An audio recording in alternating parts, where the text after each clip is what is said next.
I dropped bombs in space. He's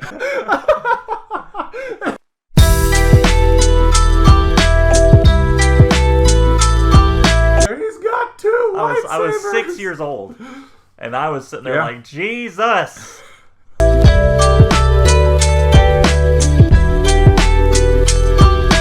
Nick Squared.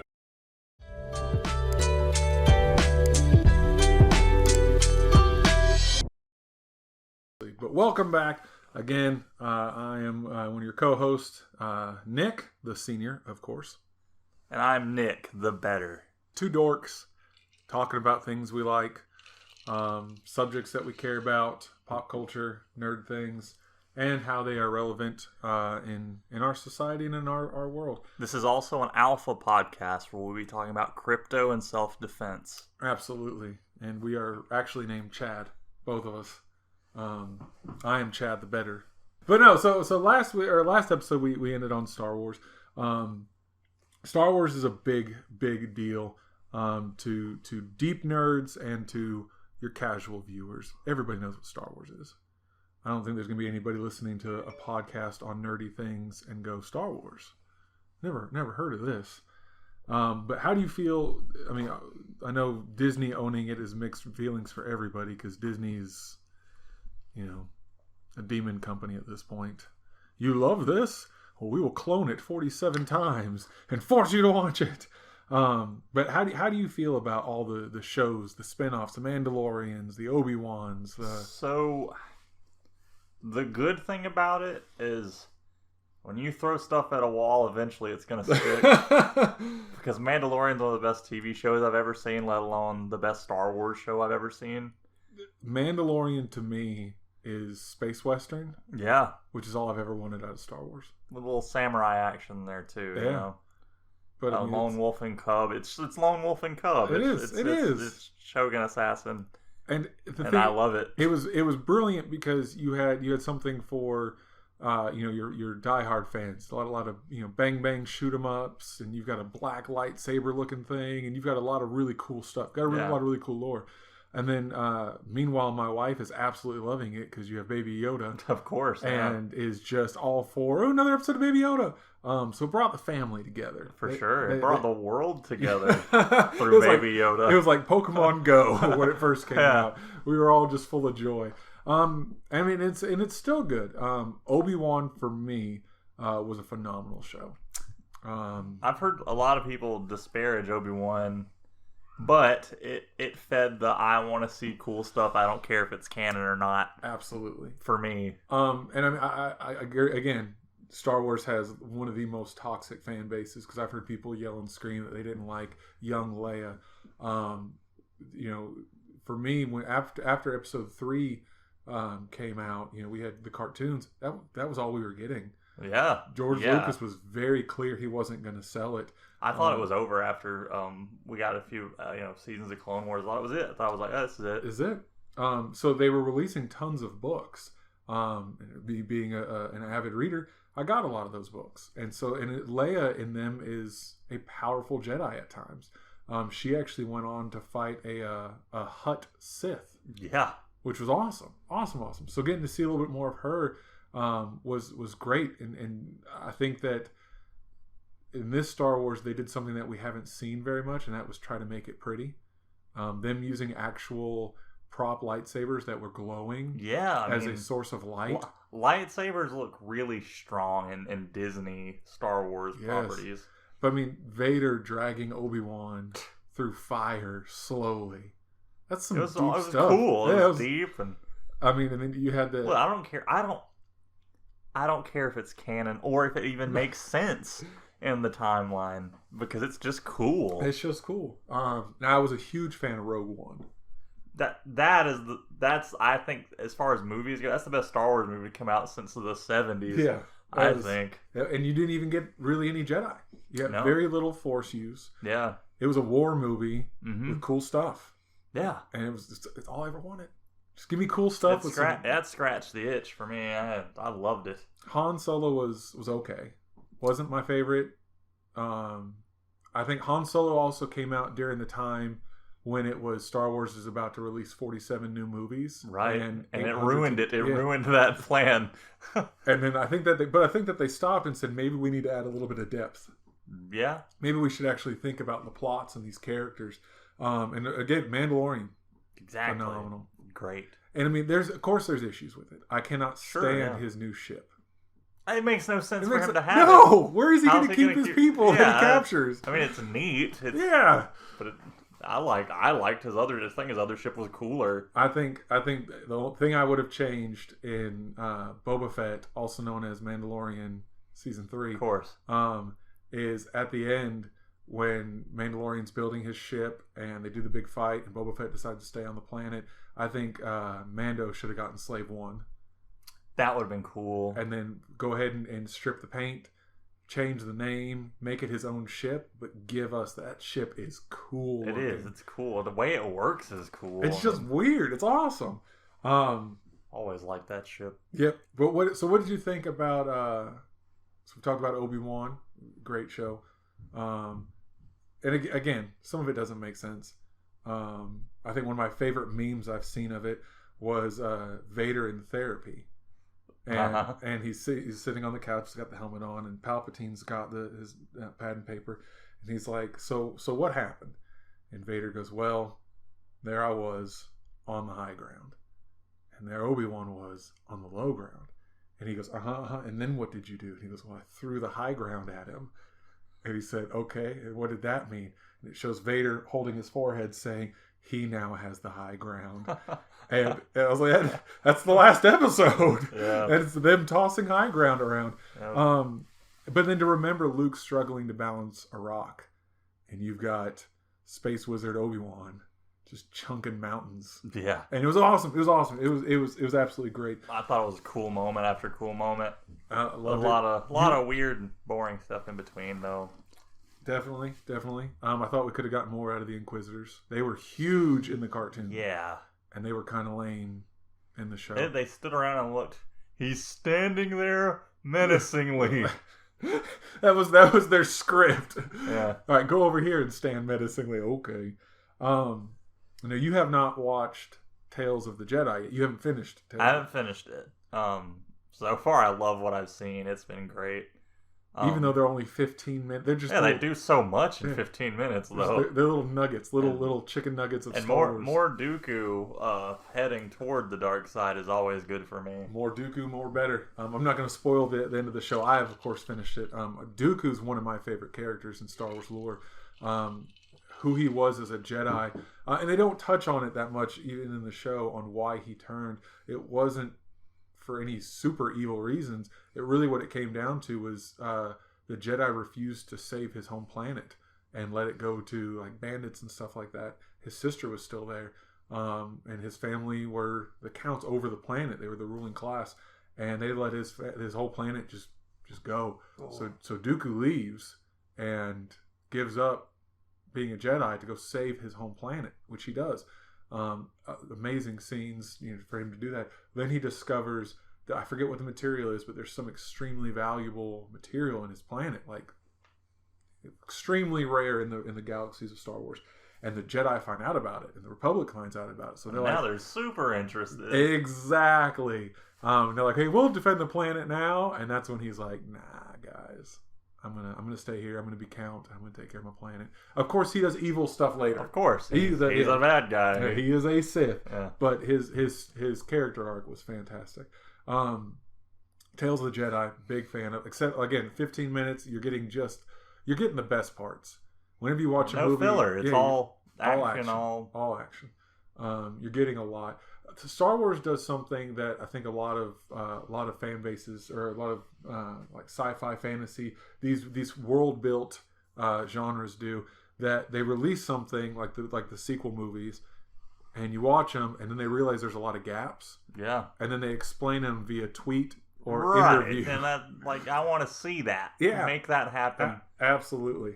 Because they gave up a little bit of information. Have you? I'm spoiling a little bit. Have you gotten to the scenes where you see Yaddle? Not yet, no. So Yaddle is in it. Yaddle talks. Oh. Doesn't talk like Yoda. Oh, so Yoda hit his head. So come to find out, that's what we all thought. Come to find out, Yoda talks this way, according to them, to honor his master. It was some way his master talked, who trained him to be a Jedi, and it was a way of him paying homage. And he did it so long that now it's how he speaks now. Wow! And it's supposed to be that wise old turtle kind of deal. Sure. And they were explaining that, and they're like, his master did this, and I was like, don't tell me about Yoda's master. Show me Yoda's master. Yeah. What does this look like? I want to see that. Yeah. Like now, I just have to imagine it. Yeah. That's cool. That's really cool. The problem. That's the problem. Is they keep having all the cool stuff behind with my lore dumps on Twitter. Yeah. I can't stand it. I remember they did that after episode 9 when none of the episode 9 stuff made sense. You have a planet of Sith worshippers where they also have the greatest Nike factory of all time and are mass producing planet-killing Star Destroyer things and we have millions of people to man them. And they were explaining that the reason why they were able to do that was there was a giant kyber crystal at the center of the planet. It was like a mountain. And was there? And they were bleeding it and stealing. That would have been cool. It'd be really cool to see. Yeah. and I'm reading it, and I think that would have been a cool thing for episode 8 to have been about. Yes, I think Elijah Wood. They said, "Of course we didn't see it." Yeah, he was like, "That'd have been really cool to see," and they were like, "How did we not know?" And I think a lot of people do this. We hark on Star Wars. I think we hark on Star Wars, and a lot of people do because it is so big. But Harry Potter's been around since middle school, elementary school. I remember when the books came out in the Scholastic Book Fair little magazine, a little Harry Potter book. Been years since there's been a book or a movie that's part of the 7 books or 8 movies, and yet we still see it constantly. Rowling keeps touching it. Rowling keeps coming back and going, there's more on Twitter. Yeah, here's more. Did you know? Did you know? And I think you said right before we started filming that she caught lightning in a bottle, and the proof is she's written 4 or 5 books after that are just not as good, just awful. Yeah, just awful. And even Fantastic Beasts and Where to Find Them. First one, cool. Newt Scamander, cool. Briefcase full of monsters, cool. Third one, we went and saw it in theaters. Didn't have Johnny Depp in it, but we'd give it a shot. He was still on trial at the time, I believe. So everyone was kind of getting weird about that. Now it comes out, I think he was acquitted on all charges. Yeah, thanks. And still lost his franchise and stuff. But anyway, so we're sitting there watching it, and they're talking about going to the German Ministry of Magic. Right. And as a German, I was like, "Oh, this is awesome! I'm gonna get to see." And it's this big, dark, menacing black. It's like, God dang it, we're the bad guys again. And we were watching it, and they're all coming together, and they like literally Grindelwald, the main villain, who's made Lord Voldemort look like a punk, comes up and he's like, I didn't do it. And one guy's like, no, I saw him do it. They blast that guy and just drag him out of the room. And they're all like, yeah. And he goes, you know what? We should make a pure race of magic users. And they're all like, yeah. And I go, wait a minute. Hold up. This seems oddly familiar. And absolutely ruined it. It's now become not about Fantastic Beasts. And then literally you have a society built on magic users. And they literally get to the point where they go, we can't pick who's going to be in charge of our government. So we're going to let this unicorn pick which one of us is going to be. Imagine the presidency, hey, we have a tie. All right, we'll go outside. Get the goat. Go get the goat. Whoever the goat goes. It doesn't make sense. Hey, that guy's got hay in his pockets. Oh, cheater. And honestly, you just described what happened in the movie. That's what happened. And for me, and I'd love to hear your opinions on this. How do you feel about magic in most uses, in MCU, in Lord of the Rings, and everything? How do you feel about magic? So, magic, when you think about it too hard, will break every world that it's in. Absolutely. Like, Bellatrix Lestrange's vault at Gringotts. Yep. Solves poverty and world hunger. It solves it. You know what's really funny? I just thought about. So Harry has, limitless funds. Yeah. Never once gives any of it to the Weasleys. Oh yeah, they're just living hard. They're living. Oh, listen, And Harry sees that, spends the summer with them, lives with them, eats their food, and goes, "Wow, y'all are poor." I don't have much sympathy for the Weasleys because do you remember that tent they had at the World Cup of Quidditch? Yes. Why aren't they living in it? Their house sucks. Like their house sucks. Hey, the burrow was like, awesome. It's comfortable. Like, it's cozy. It's cozy. But you had Ron broke his wand in a school of magic where you could kill somebody. Everyone's essentially got a loaded gun. His is broken and firing back on it. And not even the teachers try to help. Dumbledore, whose wand is used to fix Harry's wand in the last book, he doesn't even offer to help. Nobody helps the Weasleys. It's just screw these guys. That's what they need to write a origin story about is how did the Weasleys end up so poor and stupid? Why is nobody... I mean, Harry's literally watching them, scrounge around and eat rocks. So let's say you're a quote-unquote pure-blood wizard. Sure. You grew up watching your mom and dad use all kinds of spells. Sure. Your older siblings. You're surrounded by magic your whole life.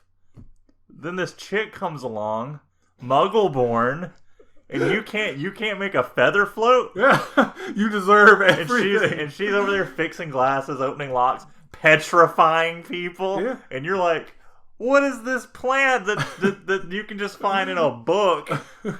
And she knows. He can't even turn his rat yellow in the first. They're just weak wizards, is what they are. They deserve it. I guess so. They just deserve it. They should be forgotten. He must have stolen something from a gypsy. I think one of the best fan theories I ever saw was somebody saying, Fred and George had the Marauders map for years, which means that they they saw that Ron was sleeping in bed with Peter Pettigrew and never said anything to anyone. Just let Ron do what he wants to do. Huh? They're very accepting. No judgment here. No judgment here. But no, magic, I think I agree with you 100%. Magic breaks everything. Harry Potter, why aren't they just reproducing money? Yeah. Why do you need to go to doctors? Yeah, why are there nurses? Yeah, why does any of this exist? Dobby. Just Dobby. You're telling me that he got you're wizards, okay? You're magic, and they got poked. And there's not a spell that can go, you're not gonna die from that knife wound, pal. You've got 4 or 5 wizards, including Ollivander. Yeah. Hermione Granger, the smartest, if they're all just going, what's this red stuff coming out of him? Oh my God. How do we stop this? You don't even put a Band-Aid. Don't even try to apply pressure. Yeah, CPR. No, he's just dead.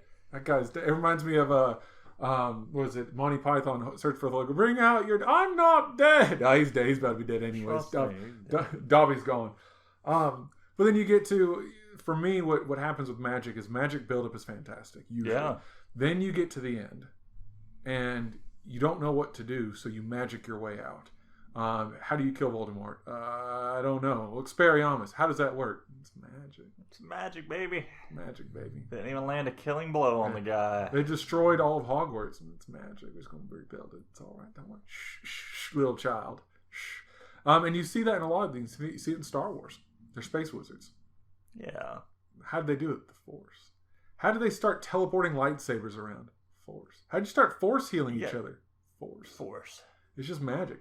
That was wild. That was a wild ride. I rolled my eyes so hard I could have like a car could have rolled around on my eyes. Best thing of the sequel trilogy were the Knights of Ren, and they got owned.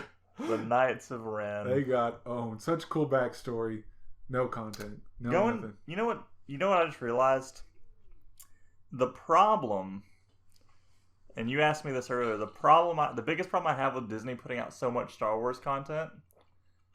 Have you seen Andor? I have not. Me neither. You know why? Why? Because I got really tired of Star Wars. But apparently Andor is just as good as Mandalorian, if not better, is what I've heard. Wow. Everything I've heard about it. And I haven't watched it. That brings up such an interesting topic. We talked in our previous episode about, back in the day when movies would come out. We're sitting in my office right now, and I've got Walmart release posters from a book that came out in like 2008. A poster that Walmart put up to display to say a book was coming out. Because I remember when movies came out and you couldn't wait. You were chomping at the bit. I gotta see it. How many times did you see Endgame in theater? Be honest. Twice. I saw it at least 3 times. Besides, I thought Infinity War was better. I saw that 3 times. You shut your face. Infinity War was better. Infinity War was awesome because you could lose something. Yeah. Endgame was you're trying to get it back. But Infinity War was... You left Infinity War broken. Yeah, it was rough. Watching Avengers disappear into dust. Are we talking about the MCU again? No, we're not talking about that. But, sorry, the MCU is just everywhere. But no, you used to have to wait. And this is a very controversial topic, and one that this is a hill I will die on, is we have become a society that binge watches now. Oh, yeah. And then it's over. But like House of the Dragon, I loved that it was once a week. Me too. Because you got 10 episodes. So for 10 to 12 weeks, we were talking about this show. Oh, yeah. But when a show drops 10 episodes at once, everybody talks about it for a week or two, and then it's just, we're moved on. And there's so much entertainment coming out. You've got Andor out. You've got Wheel of Time is out. You've got Lord of the Rings, Rings of Power is out. You've got House of the Dragon. You've got all these movies. You've got so much going out. You actually have to choose, what am I going to watch now? And it's weird that, like you said, we haven't watched. There's something Star Wars. And I haven't seen it. And we haven't seen it. That's wild.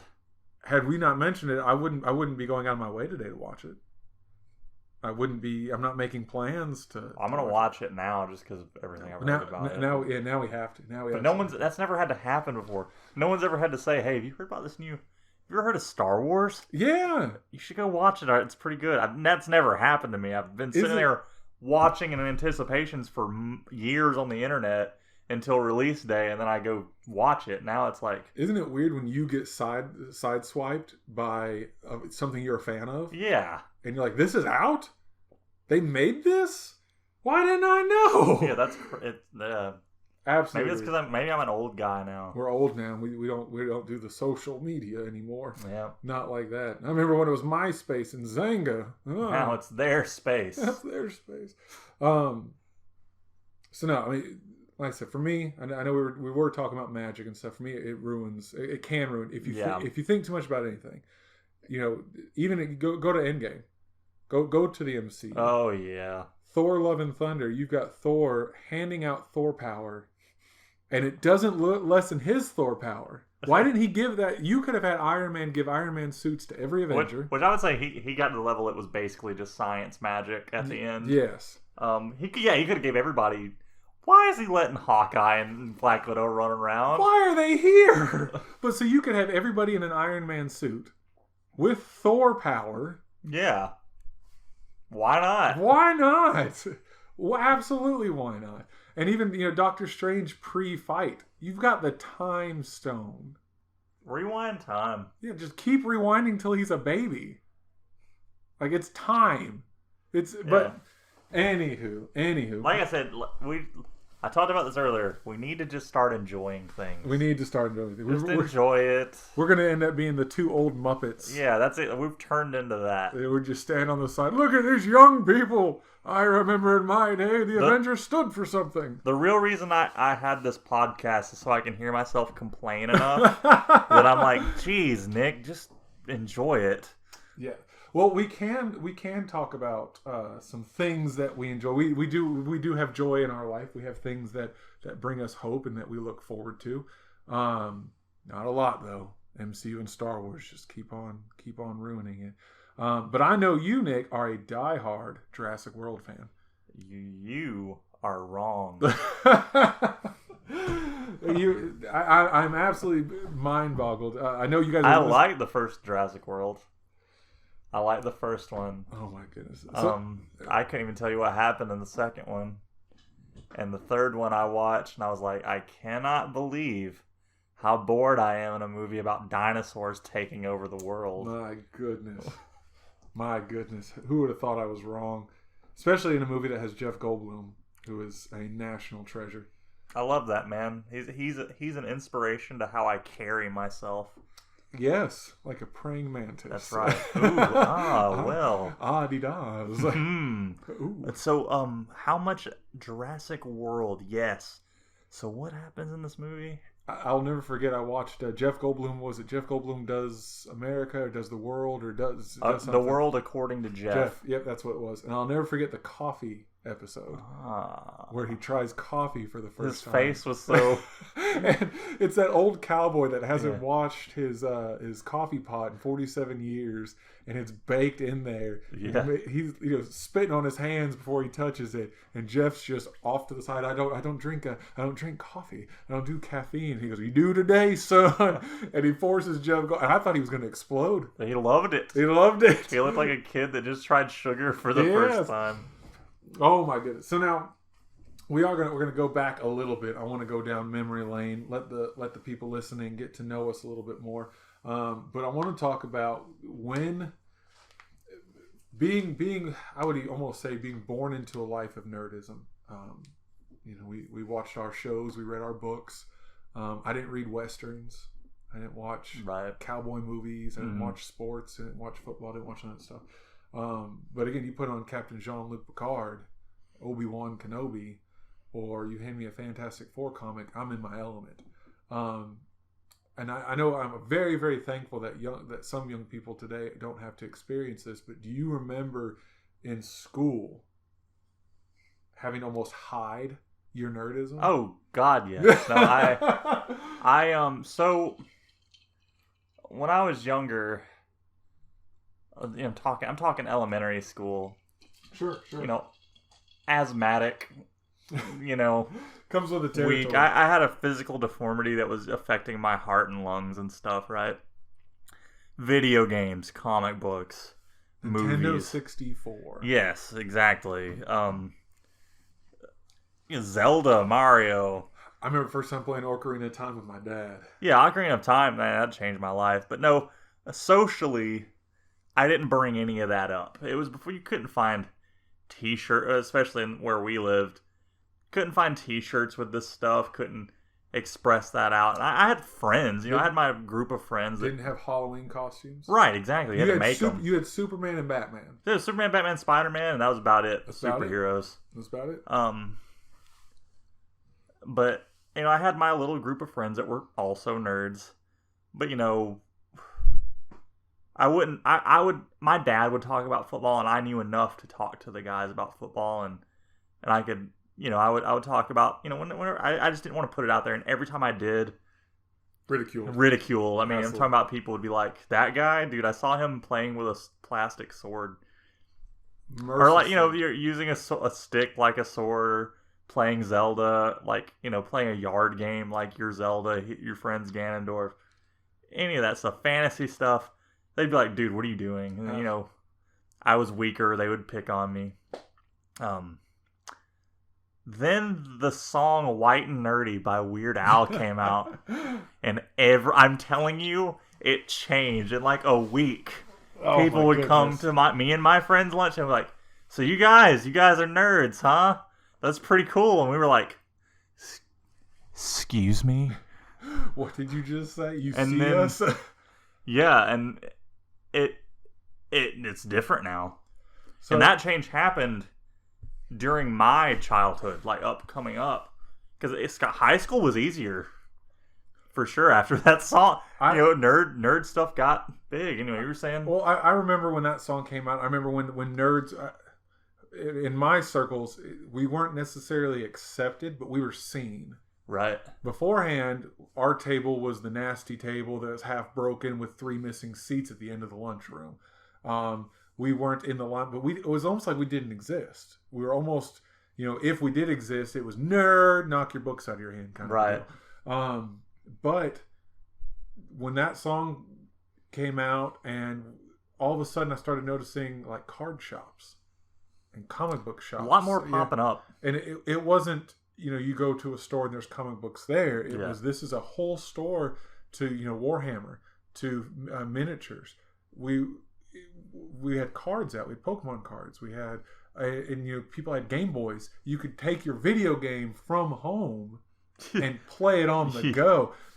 Young people nowadays are listening to us just laughing as they play on their smartphone. Listen to us on the smart. We used to have batteries and battery packs. Yeah. I had a battery pack that went on my hip on my belt and would plug into my Game Boy in case it started dying. That's awesome. You had that? I did. Oh god, I would have killed for something like that. It was awesome. I got it for Christmas. I had the little magnifier with lights that went over your Game Boy. You were a gear jockey for your Game Boy. Yes. Well, because living overseas, we didn't get a lot of games, right? And we didn't get the new systems. So PlayStation was out. We were still Nintendo 64. Right. GameCube came out. Nintendo 64. Whoa. But when we got it, we got like every Nintendo 64 game eventually. We got 4 or 5 controllers eventually. Game Boy, we eventually got everything to go with it because we just didn't upgrade. Right. We just stayed in that field. But no, so I remember being seen where I felt like my peers... They understood what we were into and understood that it was valid. We weren't freaks. We were just different. Different. But then it happened. And I'll never forget. A friend of mine called me and said, again, we didn't have cable. And he said, "Have you watched this show called The Big Bang Theory?"